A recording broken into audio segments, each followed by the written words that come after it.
નમસ્કાર મિત્રો, હું છું અરવિંદ સરવૈયા અને મારી અરવિંદ સરવૈયા યુટ્યુબ ચેનલમાં તમારું સ્વાગત છે. મિત્રો, આવનારી પેટા હિસાબનીશ, પેટા ઓડિટર, હેડ ક્લાર્ક, બિન સચિવાલય ક્લાર્ક જેવી પરીક્ષા માટે ઉપયોગી એવો અર્થશાસ્ત્રનો ટોપિક, જેને અનુદાન કહેવાય, એટલે કે ગ્રાન્ટ ઇન એડના પ્રકારો વિશે આપણે આજે ચર્ચા કરવાની છે. આ સિવાય કરવેરાની પણ આપણે ચર્ચા કરવાની છે, બરાબર. તો જે મિત્રો નવા છે એ આ ચેનલને સબસ્ક્રાઈબ કરી લેજો, જેથી કરીને મારા આવનારા નવા વિડીયોની અપડેટ તમને મળતી રહે. ચાલો સ્ટાર્ટ કરીએ. બરાબર, કે અનુદાનના પ્રકારો. તો અનુદાનના પ્રકારો કયા કયા છે એ જોઈ લઈએ. તો કે સામાન્ય હેતુ અનુદાન ગ્રાન્ટ જે છે એ જનરલ પર્પઝ ગ્રાન્ટની વાત કરવામાં આવી છે. તો કે આ ગ્રાન્ટ એટલે કોઈ પણ જાતની વિશિષ્ટ શરતો લાદ્યા વગર અપાતી નાણાકીય મદદ. જોકે આમાં કેટલાક પરિબળો જેવા કે વસ્તી, વિસ્તાર, સ્ત્રોત, બરાબર, સામાન્ય અંદાજપત્રનું કદ વગેરે ઉપર આધારિત હોય છે, બરાબર. પોતાની જવાબદારીઓને નિભાવવા નાણાકીય મદદ તરીકે સ્થાનિક તંત્રને અપાય છે. સ્થાનિક તંત્રને એટલે આપણે સ્થાનિક સ્વરાજ્યની સંસ્થાઓ જે છે એને આ જનરલ પર્પઝ ગ્રાન્ટ આપવામાં આવે છે. આગળની વાત કરીએ. પર્સન્ટેજ ગ્રાન્ટ, પ્રતિશત અનુદાન. રાજ્ય સરકાર પોતાના દ્વારા ઉઘરાવેલ કર, ઉપકર, વેરો, મહેસૂલ, સ્ટેમ્પ ડ્યુટી વગેરે દ્વારા થતી આવકના અમુક ટકા સ્થાનિક તંત્રોને અને જિલ્લા પરિષદોને ફાળવે છે. શું કરે છે? રાજ્ય સરકાર પોતાની જે કર ઉઘરાવવાની જે રકમ છે, જેવી કે ઉપકર હોય, વેરો હોય, મહેસૂલ હોય, સ્ટેમ્પ ડ્યુટી હોય, એ જે આવક છે એમાંથી અમુક આવક સ્થાનિક સ્વરાજ્યની સંસ્થાઓ, સ્થાનિક તંત્રો અને જિલ્લા પરિષદોને આપે છે. સ્થાનિક તંત્રોના કર્મચારીઓને મોંઘવારી ભથ્થું ચૂકવવામાં આવે છે, જેમાંથી આ જે આવકો થઈ એમાંથી સ્થાનિક કર્મચારી જે હોય એમને મોંઘવારી ભથ્થું ચૂકવવામાં આવે છે. નગર પરિષદો કે જેમની જકાતની આવક નાબૂદ કરી દેવામાં આવી, પહેલાં જે જકાતો લેવાતી હતી એ નાબૂદ કરી દેવામાં આવી હોય, તેમને આગળના વર્ષોમાં તેમને થતી જકાત આવકમાં ચોક્કસ ટકાવારી પ્રમાણે વધારો કરી ગ્રાન્ટ ફાળવવામાં આવે છે. ટકાવારી અમુક ચોક્કસ મંજૂર થયેલા ખર્ચાઓને ભરપાઈ કરવા આધારિત હોય છે. તો આ શું છે? અમુક જે ટકાવારી પ્રમાણે ગ્રાન્ટ આપવામાં આવે છે, એટલે કે પર્સન્ટેજ ગ્રાન્ટ કહેવામાં આવે છે. આગળ વાત કરીએ. હેતુલક્ષી અનુદાન એટલે કે પર્પોઝિવ ગ્રાન્ટ. પર્પોઝિવ ગ્રાન્ટ જે હોય, પર્પોઝિવ ગ્રાન્ટ જે છે એ કોને કહેવાય? તો કે જ્યારે ગ્રાન્ટની કોઈ રકમ ચોક્કસ હેતુ, એટલે ચોક્કસ હેતુ માટે કે કાર્યક્રમ માટે અથવા એની સાથે સંબંધિત હોય ત્યારે તેને શું કહેવાય? હેતુલક્ષી અનુદાન કહે છે. જેમ કે રોજગાર હામી યોજના, સંજય ગાંધી નિરાધાર યોજના, કુટુંબ નિયોજન, સ્ત્રી અને બાળકો સુધાર, દુષ્કાળગ્રસ્ત વિસ્તારોમાં ટેન્કરો દ્વારા પાણી પૂરું પાડવું વગેરે સ્પેશિયલ હેતુ જે હોય તો એના માટે જે ગ્રાન્ટ આપવામાં આવે છે એને શું કહેવાય? પર્પોઝિવ ગ્રાન્ટ એટલે કે હેતુલક્ષી અનુદાન કહેવામાં આવે છે.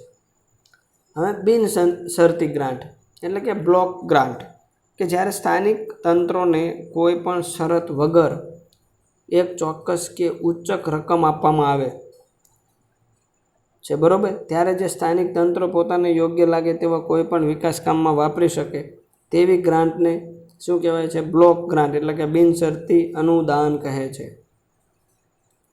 મિત્રો, આ વિડીયોની PDF તમારે જોતી હોય તો વિડીયોના ડિસ્ક્રિપ્શનમાં મેં લિંક આપેલી છે, ત્યાંથી તમે ડાઉનલોડ કરી શકશો.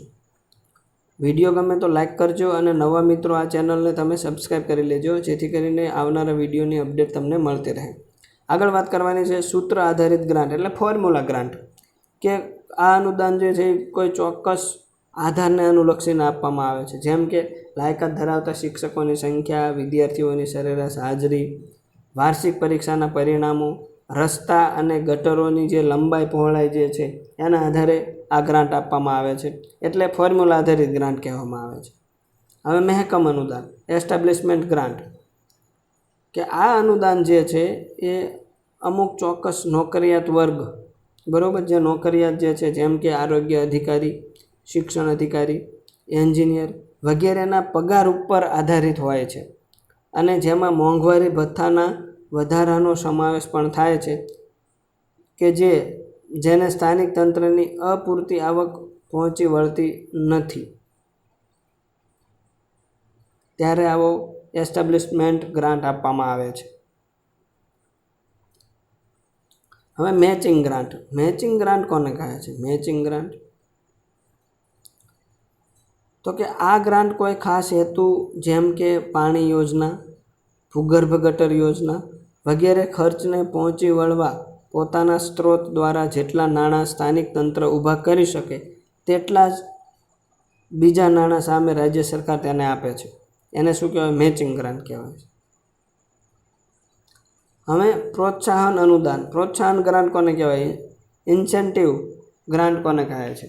કે જ્યારે કોઈ સ્થાનિક તંત્ર કોઈ ચોક્કસ વિકાસ કાર્યમાં તેના સ્તરના બીજા સ્થાનિક તંત્રોથી પાછળ રહી જતું હોય ત્યારે તેની યોજનાઓની પ્રગતિ અને વિકાસને વેગ આપવા માટે, વેગ વધારવા માટે રાજ્ય સરકાર દ્વારા આ ગ્રાન્ટ આપવામાં આવે છે.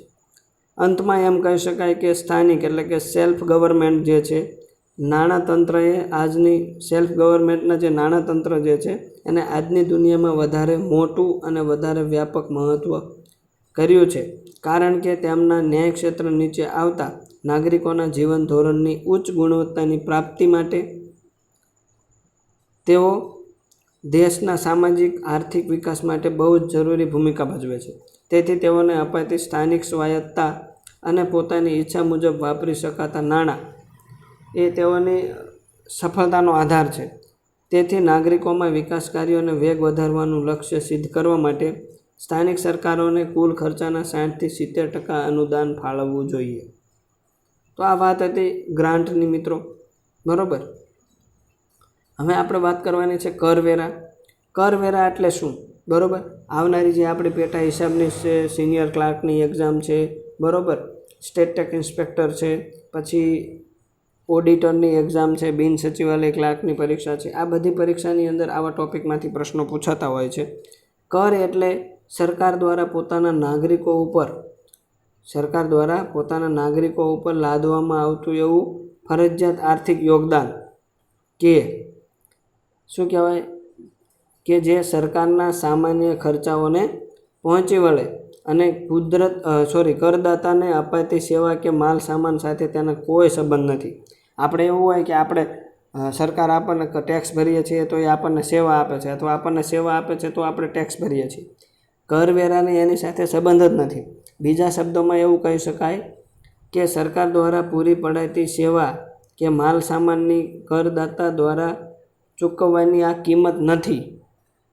કરદાતા સરકાર પાસેથી વધુ લાભો મેળવતો નથી, પરંતુ પોતે કર ભરે છે એ ભૂમિકા ઉપર જાહેર ખર્ચાઓમાંથી કોઈ પણ જાતનો લાભ મેળવવાનો કરદાતાને હક નથી. બરાબર. ઓબ્જેક્ટિવમાં આવા જે છે વિધાનવાળા વાક્યોની અંદર આવો પ્રશ્ન પૂછી લે તો ખાસ યાદ રાખજો. હવે કરની લાક્ષણિકતા આપણે જોવાની છે. કરની લાક્ષણિકતા તો કે એક, કર એ ફરજિયાત છે, તેને નકારી શકાય નહીં. દરેક વ્યક્તિએ કર તો ભરવો જ પડે છે, બરાબર. નકારવાથી કે ન ભરવાથી કે દંડનું ભારણ એટલે કે પેનલ્ટી, માલની મિલકતની જપ્તી અથવા તો કેદની સજા થઈ શકે છે, બરાબર. ટેક્સ ફરજિયાત છે, એને નકારી શકાય નહીં. તમે નકારો તો શું થાય? દંડ થાય, અથવા શું થાય? માલ સામાનની તમારી જપ્તી થઈ જાય, અથવા તો જેલની પણ સજા થાય. બીજું કે કરદાતાઓ દ્વારા ભરવામાં આવતા કર અને સરકાર દ્વારા અપાતા લાભો વચ્ચે પારસ્પરિક સંબંધ નથી. બીજું આગળ જોઈએ 3 નંબર, તે કર દ્વારા ઉઘરાવેલી રકમ સરકાર કોઈ પણ હેતુ માટે વાપરી શકે, એ સરકારને એ સત્તા છે. આગળ વાત કરીએ. કર દ્વારા ઉઘરાવવામાં આવેલી રકમ વ્યક્તિના વર્ગ, નાત જાત કે દરજ્જો અથવા સમાજના કોઈ પણ ભાગના ભેદભાવ વગર જન સામાન્યના હિત માટે વાપરવાની હોય છે. હવે આગળ જોઈ લઈએ તો કરવેરાની પ્રથમદર્શી અસર કોને કહેવાય, એનું પ્રમાણ કોને કહેવાય અને એની પરિણામી અસર શું હોઈ શકે. Impact, incidence and effect of the tax. જોઈ લઈએ મિત્રો. કરવેરા લગાડવાથી કરદાતાની જે તે આવકમાં ઘટાડો થાય છે, બરાબર. આને કરનું નાણાં ભારણ કહે છે, એટલે કે મની બર્ડન કહે છે. કોઈ પણ વ્યક્તિ ઉપર જ્યારે રાજ્ય સરકાર જ્યારે જનતા ઉપર ટેક્સ નાખે ત્યારે શું થાય મિત્રો? જ્યારે મિત્રો કોઈ પણ સરકાર પબ્લિક ઉપર ટેક્સ નાખે છે ત્યારે શું થાય છે? તો કે એક તો એમની આવકમાં ઘટાડો થાય છે અને કરનું ભારણ વધે છે, નાણાંનું ભારણ વધે છે. ઘણા કિસ્સાઓમાં આ મની બર્ડન જે છે એ બીજા કોઈ વ્યક્તિ ઉપર સ્થાનાંતરિત અથવા તો ફેરવી શકાય છે. સરકાર દ્વારા આ સ્થાનાંતર કાયદેસર ગણવામાં આવે છે. વ્યવહારમાં પોતાની આવકમાંથી કોઈ વ્યક્તિ જે કર ચૂકવે છે તે ત્યારબાદ બીજી વ્યક્તિ પાસેથી વસૂલ કરી લે છે. જ્યાં સુધી કર ભારણનું સ્થાનાંતર અશક્ય ન બને ત્યાં સુધી આ પ્રક્રિયા ચાલુ રહે છે. બરાબર, આનું ઉદાહરણ પણ આપણે જોઈશું. આખી પ્રક્રિયામાં કર ભરનાર પ્રથમ વ્યક્તિ અથવા તો જેની સરકારને કર ભરવાની કાયદેસરની જવાબદારી છે તેને કરની પ્રથમદર્શી અસર એટલે કે ઇમ્પેક્ટ ભોગવી કહેવાય. તેથી કરની પ્રથમદર્શી એટલે શરૂઆતના જે બિંદુ ઉપર કર લદાય છે તે બિંદુ. બરાબર, ઘણી વખત મોટી કંપની હોય, ઉત્પાદન કરતી હોય, એ શું કરે તો કે એ જે છે એ એમની પાસેથી વસ્તુ ખરીદે, એની પાસેથી ટેક્સ લે. જેની પાસેથી જે કંપની પાસેથી જે વસ્તુ ખરીદે છે એ હોલસેલર ઉપર નાખે છે, હોલસેલર રિટેલર ઉપર નાખે છે, અને રિટેલર જે છે એ છેવટે જે વસ્તુ ખરીદે છે સામાન્ય જનતા એની ઉપર ટેક્સ નાખે છે. તો આ જે ઘટના બને છે, જે સ્થાનાંતર થાય છે, એ એને શું કહેવાય? છેલ્લું અંતિમ જે વ્યક્તિ છેલ્લે ટેક્સ ભરે છે એને શું કહેવાય? પ્રથમદર્શી અસર ભોગવી કહેવાય. હવે ઇમ્પેક્ટની વાત કરીએ.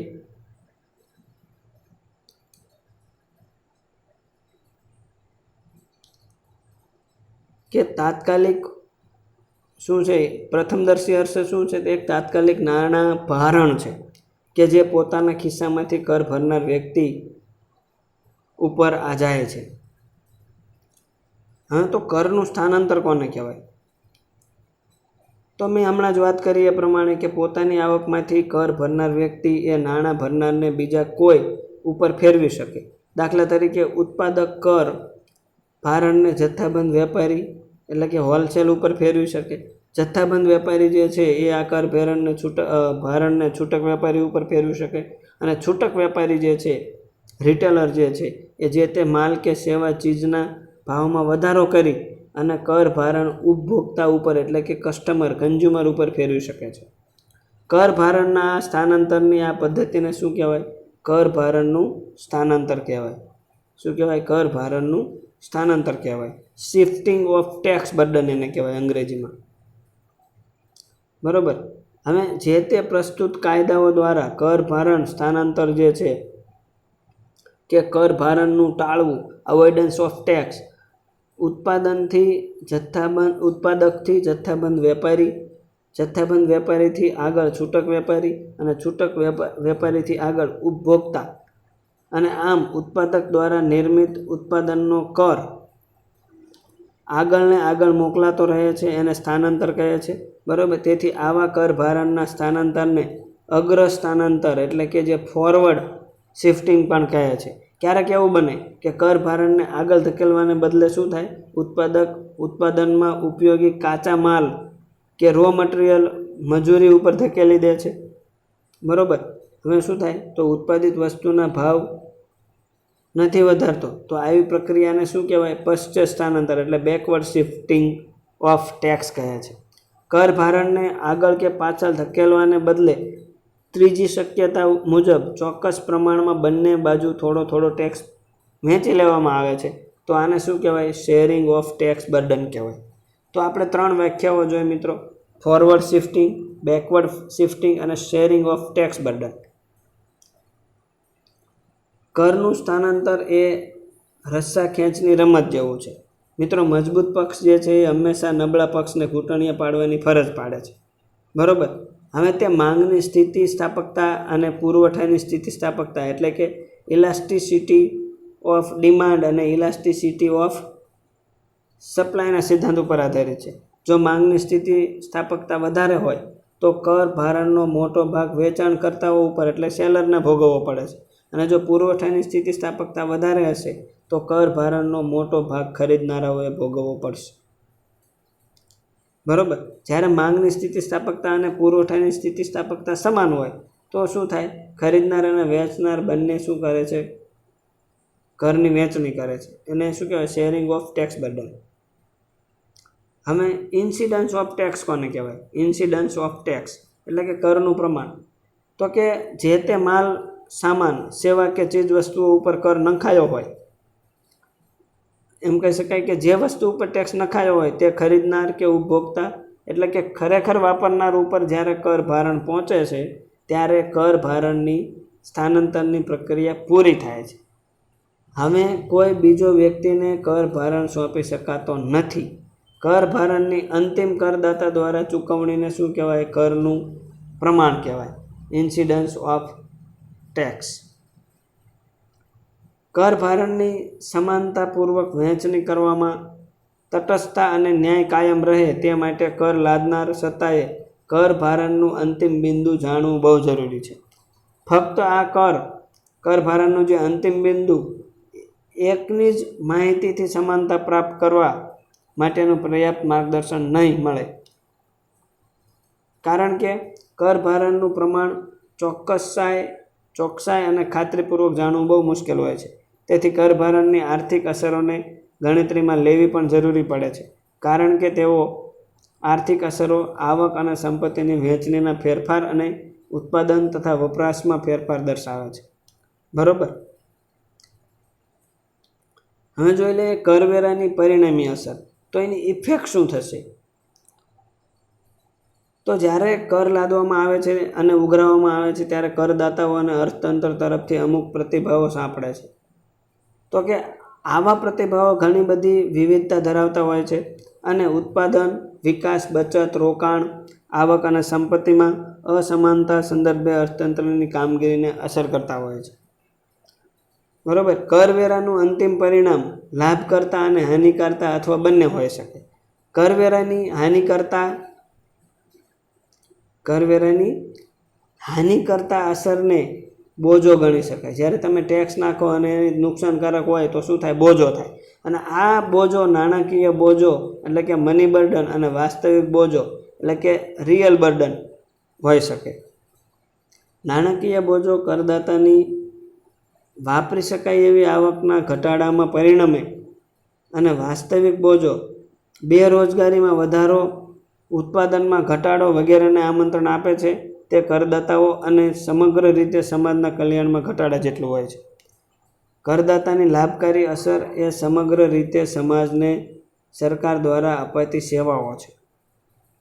બરોબર. જ્યારે કર તમે ઉઘરાવો છો, કરની જો અસર લાભકારી હોય તો સમગ્ર રીતે સમાજનું કલ્યાણ થાય એવી સેવા છે. પણ જ્યારે કર જ તમારો બોજો બની જાય, કરવેરો બોજો બની જાય, વાસ્તવિક બોજો બની જાય તો શું થશે? તો તમારા આવકમાં ઘટાડો થશે અને એ શું કરશે? બેરોજગારીમાં વધારો કરશે અને ઉત્પાદનમાં ઘટાડો કરશે. તો આગળનો એક બીજો કન્સેપ્ટ છે કર ચોરી, કર ટાળવો અને કર સ્થાનાંતર. ટેક્સ ઇવેશન, ટેક્સ અવોઇડિંગ ને ટેક્સ શિફ્ટિંગ. કર ચોરી, કરનું ટાળવું કે કરનું સ્થાનાંતર કરવું એ અંતે કરના ભારણમાંથી છટકવા તરફ લઈ જાય છે. બરોબર. કરવેરામાંથી છટકવા ખોટા હિસાબો બતાવવા પડે છે, ઓછી કરપાત્ર આવક અને ઓછી સંપત્તિ બતાવવી પડે છે, જેના લીધે જાહેર મહેસૂલ આવકમાં ઘટાડો થઈ જાય. કાયદેસરની કરવેરાની આવક ઓછી થવાથી સરકારને નુકસાન થાય છે. બરોબર. અને કાયદા વિરુદ્ધનો અપરાધ હોવાથી શિક્ષાપાત્ર પણ બને છે. જોકે કરનું ટાળવું અને સ્થાનાંતર કાયદા દ્વારા માન્ય છે. સ્થાનાંતર વ્યવહારિક, શક્ય અને સમાજ દ્વારા સ્વીકાર્ય છે અને અમુક કિસ્સામાં કર નાખનારી સત્તા દ્વારા મંજૂરી પાત્ર પણ હોય છે. જ્યારે કરવેરાના ભારણવાળો માલ કે સામાન, ચીજવસ્તુઓ અને સેવાઓનો ઉપયોગ ન કરીને કરવેરાને ટાળી શકાય છે. બરોબર. વિધાનવાળા વાક્યમાં આવો પ્રશ્ન પૂછી શકે કે કરવેરો ક્યારે ટાળી શકાય? બરોબર. તો આપણો જવાબ આવશે કે કરવેરાવાળો જે ચીજવસ્તુઓ છે એનો ઉપયોગ ના કરીએ તો કર આપણે ટાળી શકીએ. બરોબર. જો તમે કરમાં તમે ઓછી આવક દેખાડો, ખોટા હિસાબ દેખાડો તો એ શું થાય? મહેસૂલની આવક જે સરકારની છે એમાં ઘટાડો થાય, અને બીજી રીતે જુઓ તો સરકારને નુકસાન પણ થાય અને કાયદાના વિરુદ્ધમાં પણ છે, એટલે તમને સજા પણ થઈ શકે છે. બરાબર. આગળ જોઈએ વિશિષ્ટ અને કિંમત આધારિત કરવેરા, સ્પેસિફિક એન્ડ એડવેલોરમ ટેક્સ. બરાબર. તો આ વિશિષ્ટ ભૌતિક લક્ષણો જેવા કે વજન, કદ, નંગ વગેરેના આધાર ઉપર લદાતા કરવેરાને શું કહેવાય? વિશિષ્ટ કરવેરા કહેવાય. શું કહેવાય? સ્પેસિફિક ટેક્સીસ કહેવાય. વિશિષ્ટ કરવેરા ગણવા સરળ હોય છે અને નિયમન કરવા બહુ સહેલા હોય છે. તો પરીક્ષામાં એવો પ્રશ્ન પૂછી લે કે સ્પેસિફિક એન્ડ એડવેલોરેમ ટેક્સીસ કેવા હોય છે? તો શું કેવા હોય છે? તો કે વિશિષ્ટ જે કરવેરા જે છે એ ગણવા સરળ હોય છે અને નિયમન કરવા પણ બહુ સહેલા હોય છે. બરાબર. મૂલ્ય આધારિત કરવેરા. શું? મૂલ્ય આધારિત કરવેરા ચીજ વસ્તુ કે માલ સામાનની નાણાકીય કિંમતના આધારે ગણાય છે. દાખલા તરીકે વેચાણ કિંમતના 10% વિરુદ્ધ મૂલ્ય આધારિત કરવેરાનું નિયમન મુશ્કેલ હોય છે, કારણ કે તે કર ભારિત ચીજ વસ્તુઓના મૂલ્યાંકન ઉપર આધારિત છે. કેટલાક કિસ્સામાં દાખલા તરીકે કિંમતી ધાતુઓ જેમ કે સોનું, હીરા અને યંત્ર સામગ્રી વગેરેના મૂલ્યાંકનમાં ટેકનિકલ જ્ઞાન પણ હોવું જરૂરી છે. બરાબર. મૂલ્યાંકનમાં સાચું ખોટું થવાની પણ શક્યતા રહે છે, કારણ કે જે તે ચીજ વસ્તુનું મૂલ્યાંકન સત્તાવાળા દ્વારા થતું હોય છે. તો આ ઘણી વખત જે છે વિશિષ્ટ ભૌતિક લક્ષણોવાળી વસ્તુના આધારે જે આ ટેક્સ ગણે છે એ સહેલા છે, પણ મૂલ્ય આધારિત હોય, બરાબર, કે જેમાં નાણાકીય કિંમતના આધારે ગણવાનું હોય એ થોડું મુશ્કેલ છે. હવે કરવેરાનું વર્ગીકરણ જોઈ લઈએ. બરાબર. તો કરવેરાને 2 ભાગમાં વહેંચવામાં આવે છે. એક તો આપણો સીધો એટલે કે ડાયરેક્ટ ટેક્સ અને બીજો છે ઇનડાયરેક્ટ ટેક્સ. તો ડાયરેક્ટ ટેક્સ કોને કહેવાય? કે જે જ્યારે પ્રથમદર્શી અસર, ઇમ્પેક્ટ અને પ્રમાણ એક જ વ્યક્તિ ઉપર હોય ત્યારે એ સીધો કર કહેવાય. જે વ્યક્તિ કર ભરે છે એ જ કરની અંતિમ અસર પણ ભોગવે છે. સીધા કરવેરાના ઉદાહરણો જોઈ લઈએ આપણે. તો કે એક આવકવેરો, તમારો ઇન્કમ ટેક્સ જે છે એ ડાયરેક્ટ ટેક્સ છે. વેલ્થ ટેક્સ, સંપત્તિ ટેક્સ જે છે એ તમારો ડાયરેક્ટ ટેક્સ છે. મૂલ્ય વૃદ્ધિ ટેક્સ એટલે કેપિટલ ગેઇન ટેક્સ. મિલકત વેરો, તમારો પ્રોપર્ટી ટેક્સ જે છે એ પણ ડાયરેક્ટ ટેક્સ છે. ધંધાકીય એટલે પ્રોફેશનલ ટેક્સ જે છે એ પણ તમારો ડાયરેક્ટ ટેક્સ છે, એ તમારે ભરવાનો હોય છે.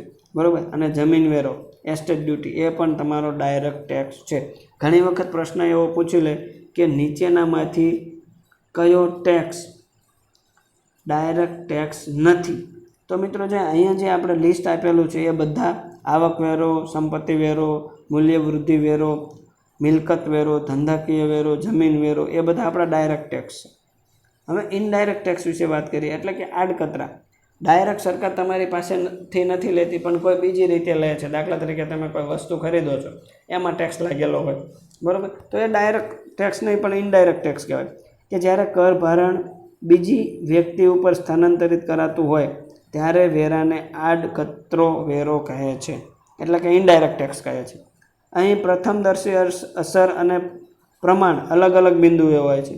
તો ખાસ યાદ રાખજો, ડાયરેક્ટ ટેક્સમાં પ્રથમદર્શી અસર અને પ્રમાણ એક જ બિંદુએ હોય છે, જ્યારે ઇનડાયરેક્ટ ટેક્સમાં અલગ અલગ બિંદુએ હોય છે. હવે શું થાય છે? તો કે આમ જે કર ભરનાર અને તેનો ખરેખર બોજો જેના મસ્તકે છે તે બંને અલગ અલગ વ્યક્તિ હોય છે. આડકતરા વેરાના ઉદાહરણો જેમ કે એક્સાઇઝ ડ્યુટી, જકાત, વેચાણ વેરો, મનોરંજન ટેક્સ, સેવા સર્વિસ ટેક્સ, આ બધા જે છે એ ઇનડાયરેક્ટ ટેક્સ છે. હવે આ બંને વેરાઓને પોતપોતાના લાભાલાભ છે, બરાબર, અને એક વેરામાં થતો લાભ બીજા વેરામાં શું હોય? બીજા વેરાના હિસાબે ગેરલાભ ગણાતો હોય. એટલે તેથી શું કરવેરા માટે એક સુદ્રઢ પ્રણાલી અપનાવવા માટે બંને વેરાઓના સરકાર દ્વારા ઉપયોગ થાય છે. તો એ જોઈ લઈએ થોડાક. તો કે સીધા કરવેરા ચૂકવણી ક્ષમતાના સિદ્ધાંત ઉપર આધારિત છે, તેથી કર ભારણની વહેંચણીમાં સીધા કરવેરા સમાનતા અને ન્યાય સિદ્ધ કરવામાં મદદરૂપ થાય છે. એના ગેરફાયદા શું છે? તો કે સીધા કરવેરા ઉચક એટલે કે આડસટ્ટે લમસમ રીતે ભરાય છે. Direct tax. સીધા કરવેરા કરવેરાની વાપરવા યોગ્ય આવકમાં ઘટાડો કરે છે, તેથી તે લોકપ્રિય નથી. ડાયરેક્ટ ટેક્સ ભરવો કોઈને ગમે નહીં. બરાબર. બીજું કે તેઓ વધતા દરના સિદ્ધાંતથી એટલે પ્રોગ્રેસિવ રેટ લદાય છે. અને એનો ગેરફાયદો છે કે તેઓ અગવડતા ઊભી કરે છે, કારણ કે તેના પત્રકો એટલે કે રિટર્ન્સ ભરવા પડે છે. આપણો જે ઇન્કમ ટેક્સ તમે ભરો છો એ ડાયરેક્ટ ટેક્સ છે, આપણે એનું રિટર્ન ભરવું પડે છે. હવે આપણે જોઈ લઈએ કરવેરાના ધોરણો, કેનન્સ ઓફ ટેક્સેશન. કરવેરાના ધોરણો શું છે એ જોઈ લઈએ. તો એક સમાનતાનું ધોરણ છે, બરાબર. પછી બીજું છે અચૂકતાનું ધોરણ છે. એ વિવિધ જે છે સગવડતાનું ધોરણ છે એ જોઈ લઈએ. તો કે જુદા જુદા હેતુઓને સિદ્ધ કરવા કરવેરાની સારી પ્રણાલીએ અમુક ચોક્કસ ધોરણે પાલન કરવું જોઈએ કે જેથી તેની લાક્ષણિકતા બની જાય. તેથી યોગ્ય ધોરણો જેવા કે સમાનતા અને ચોક્કસતા ઉપર આધારિત કરવેરાની પદ્ધતિ સારી ગણાય. બરાબર. તો આ સંબંધે એડમ સ્મિથ નામના અર્થશાસ્ત્રીએ આપણને ખૂબ જ અગત્યના થોડા ધોરણો આપ્યા છે, એની આપણે ચર્ચા કરશું. એક તો સમાનતાનું ધોરણ જે છે એ છે સમાનતાનું ધોરણ. તો કે આ સિદ્ધાંત સમાનતાનું ધોરણ છે. આ સિદ્ધાંત દ્વારા અપાયેલ કર ચૂકવણી જે રૂપ બલિદાનમાં તટસ્થતા અને સમાનતા હોવી જોઈએ એવું સૂચવે છે. કર ભારણ શક્ય હોય ત્યાં સુધી પક્ષપાત વગરનું હોવું જોઈએ, વહેંચાયેલું હોવું જોઈએ. કર ચૂકવણીની ક્ષમતા મુજબ કર લાદવો જોઈએ, નહીં કે સમાન રીતે બધા ઉપર નાખી દેવામાં આવે એવું નહીં. આવી રીતે શ્રીમંત માણસે વધારે કર ચૂકવવો જોઈએ કારણ કે તેઓ વધારે ચૂકવી શકે છે. મધ્યમ આવક ધરાવતા વ્યક્તિઓ જે છે એ સાધારણ કર ભરી શકે એટલે એમને સાધારણ કર લાદવો જોઈએ. અને ગરીબો મોટે ભાગે ઓછા કરવેરા ભરી શકે એટલે શું એમને કરવેરામાંથી મુક્તિ આપવી જોઈએ, કારણ કે શ્રીમંતોના પ્રમાણમાં કર ભરવાની ક્ષમતા તેમની ઓછી હોય છે. હવે આના કારણે શું થાય છે? તો કે આના લીધે આ ધોરણમાં વધતા દર એટલે પ્રોગ્રેસિવ ટેક્સના કર માળખાને શું થયું?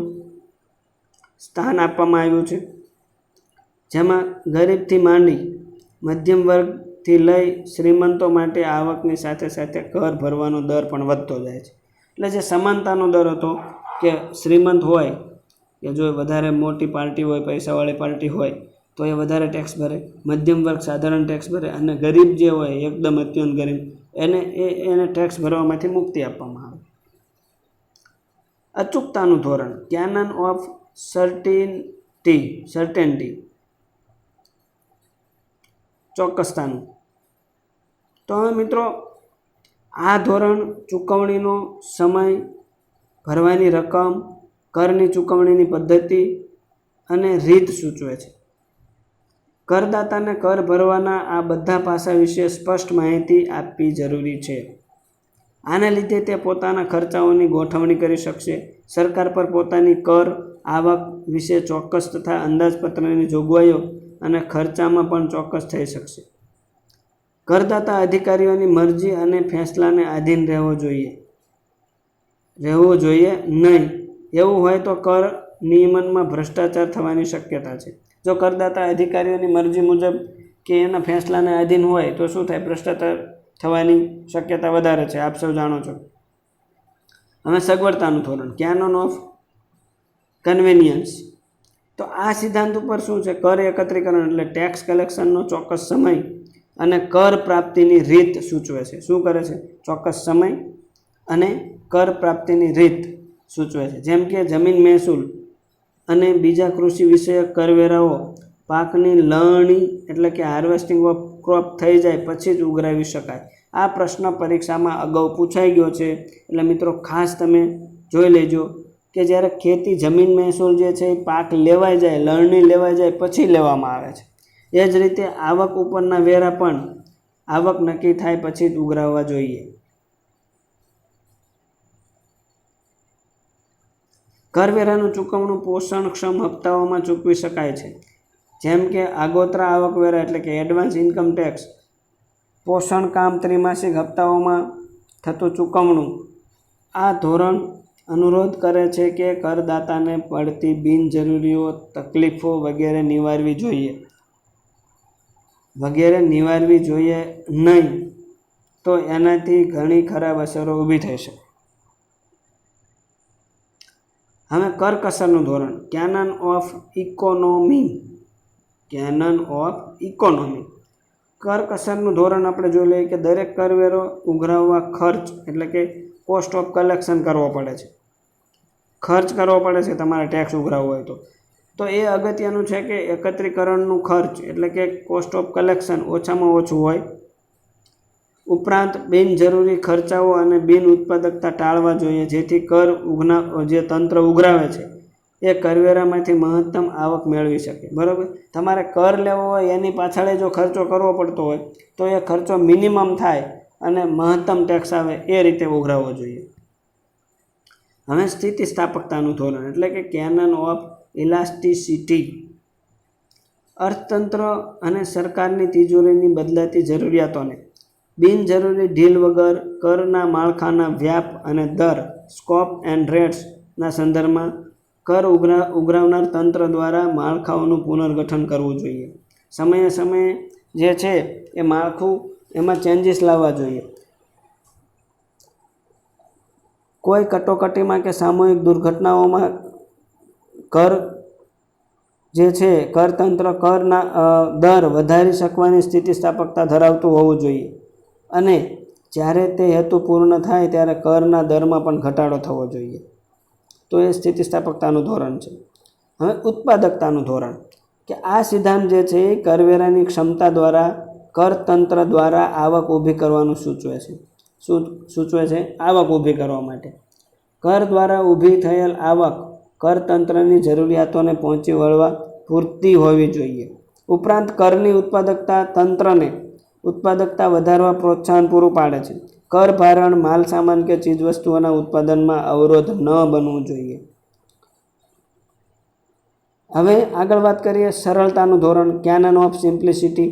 બરાબર, આ જે છે સિદ્ધાંતો એ પરીક્ષામાં પૂછાય છે, એટલે મિત્રો ખાસ તમે રિવિઝન કરી લેજો, જોઈ લેજો. બરાબર, તો જોઈ લઈએ સરળતાનું ધોરણ. કરવેરાને ટાળવાના વલણ અને લાલચને રોકવાનું ધ્યાનમાં રાખીને કર માળખું અને કરવેરાની ગણતરી એટલા સરળ રાખવા જોઈએ કે જેથી સામાન્ય માણસને પણ સમજાઈ જાય. બરાબર, આના લીધે અર્થઘટનમાં મતાંતર અને કોઈ કોર્ટ કેસીસ પણ થશે નહીં, લીગલ ડિસ્પ્યુટ ઊભા થશે નહીં. એટલે સરળતાનું ધોરણ રાખવું જોઈએ. બીજું એક વિવિધતાનું ધોરણ, કેનન ઓફ વેરાયટી. તો કે એક જ વેરો નહીં હોવો જોઈએ પણ ઘણી જાતના વેરા હોવા જોઈએ. એક વેરો એક હથ્થું બને છે અને કરદાતા ઉપર મોટો બોજ પણ બને છે. જો વિવિધ કરવેરા હોય તો બધા કરદાતાઓ ઉપર નહીં લાદવા પડે. બરાબર, કેટલાક કરદાતાઓને એમાંથી મુક્તિ મળે છે અને કેટલાક માલ સામાન કે કાચી સામગ્રીનો વપરાશ ટાળીને પણ કરવેરામાંથી બચી શકશે. પરિણામે કરદાતાને કરવેરાનો ડંખ લાગતો નથી અને તેની જાણ બહાર તેની પાસેથી કર વસૂલ થઈ જાય છે, જેમ કે ઇનડાયરેક્ટ ટેક્સ. હવે સામાન્ય રીતે કહી શકાય કે આપણે જે અત્યારે ઉપર વાત કરી એ બધા ધોરણોનું પાલન કરતો વેરો સારો કહી શકાય. જોકે વ્યવહારમાં બધા કરવેરા બધા ધોરણોનું પાલન કરતો હોય એવું શક્ય જ નથી. સારી કર વ્યવસ્થાના લક્ષણો એટલે કે features of good tax system હવે રૂઢિગત ધોરણો ઉપર આધારિત રહ્યા નથી, પણ કર વ્યવસ્થાની જરૂરિયાત પ્રમાણે આમૂલ પરિવર્તન પામ્યા છે. તેથી અંતમાં એમ કહી શકાય કે વધારેમાં વધારે ધોરણોને અનુસરનારી કર વ્યવસ્થાને સારી વ્યવસ્થા કહેવાય. બરાબર, અત્યાર સુધી આપણે જે જોયું વિવિધતાનું ધોરણ, સરળતાનું ધોરણ, ઉત્પાદકતાનું ધોરણ, સ્થિતિસ્થાપકતાનું ધોરણ, કરકસરનું ધોરણ, સગવડતાનું ધોરણ, અચૂકતાનું ધોરણ અને મિત્રો ફર્સ્ટ નંબરનું જે આપણે જોયું હતું સમાનતાનું ધોરણ. આ બધા ધોરણ જે છે એમાંથી બધા જ ધોરણનું પાલન થતું હોય એવો ટેક્સ હોય તો એને સારો ટેક્સ ગણી શકાય.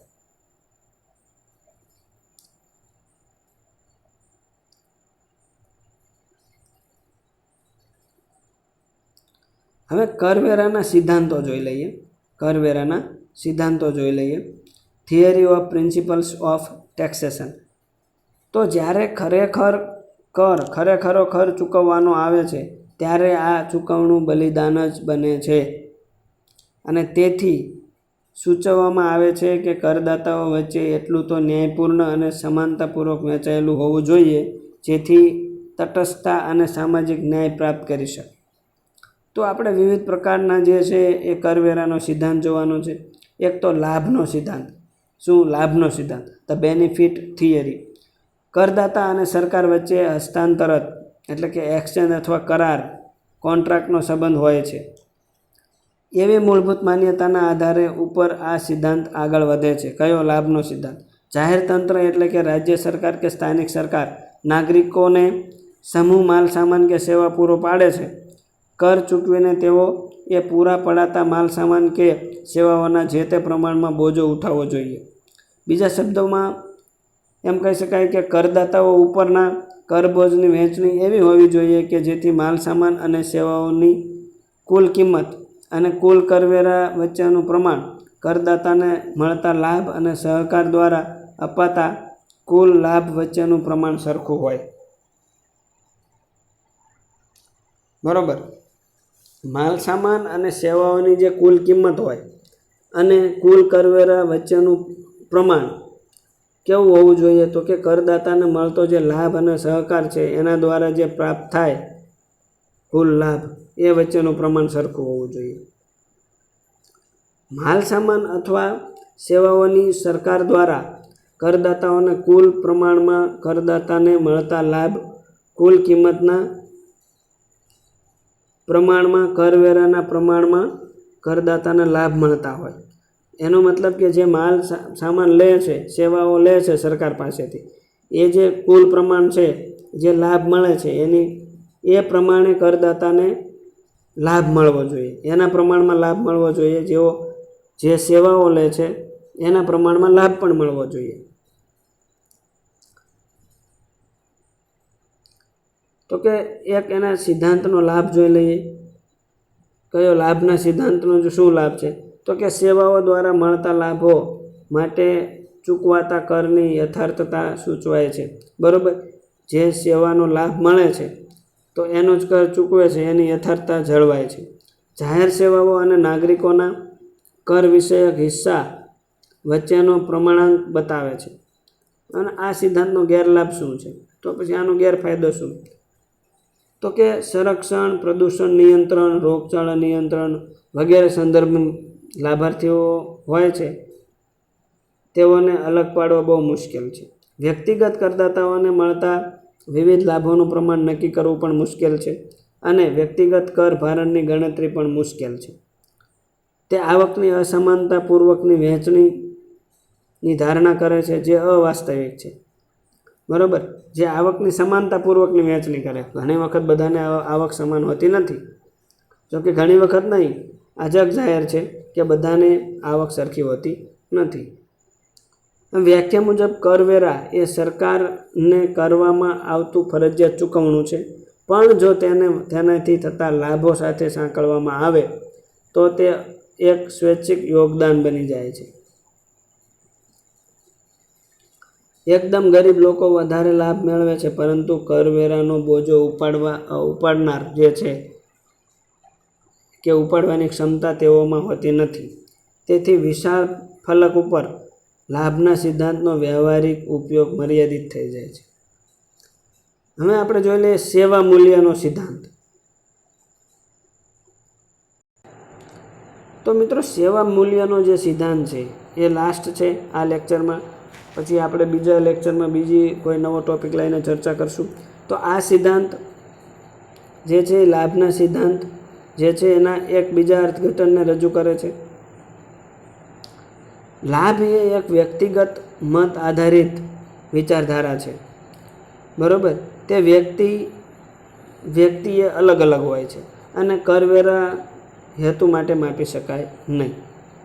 આ મુશ્કેલીને નિવારવા માટે નાગરિકોને જાહેર સેવા દ્વારા મળતા લાભો જેવા કે પરિવહન સેવા, હોસ્પિટલ સેવા, પાણી પુરવઠો અને બંધ પાણીનો નિકાલ વગેરે પૂરા પાડવાની કિંમત પૈસા રૂપે મેળવી શકાય. સેવાઓ કે જેના દ્વારા નાગરિકોને લાભ મળે તે પૂરી પાડવાની કિંમતના આધારે ઉપર આ ખર્ચ જુદી જુદી વ્યક્તિઓને પ્રત્યક્ષ રીતે સોંપી શકાય. આ રીતે કરવેરા એ સરકાર દ્વારા પૂરી પડાતી જાહેર સેવાનું મૂલ્ય ગણી શકાય. બરાબર. તમે જે સર્વિસ આપો છો એના પૈસા લઈ લો, બરાબર, અને જે આવક થાય છે એ સરકાર દ્વારા જે જાહેર સેવા પૂરી પાડવામાં આવે છે એનું મૂલ્ય ગણી શકાય. તો એના લાભ શું છે? તો કે નાગરિકોને પૂરી પડાતી સેવાઓની કિંમત સેવા મેળવનાર પાસેથી વસૂલ લેવામાં આવે છે, જેથી સેવાઓ સ્વનિર્ભર રહે છે. આને લીધે સરકારના મહેસૂલ ખર્ચમાં પણ બોજો નથી પડતો અને બોજો ઘટાડવામાં મદદ મળે છે. તો ગેરલાભ શું છે આના? તો કે સરકાર કે સ્થાનિક સરકારે આપવાની ફરજિયાત સેવાઓના સિદ્ધાંતથી સેવા મૂલ્ય સિદ્ધાંત જુદો પડે છે.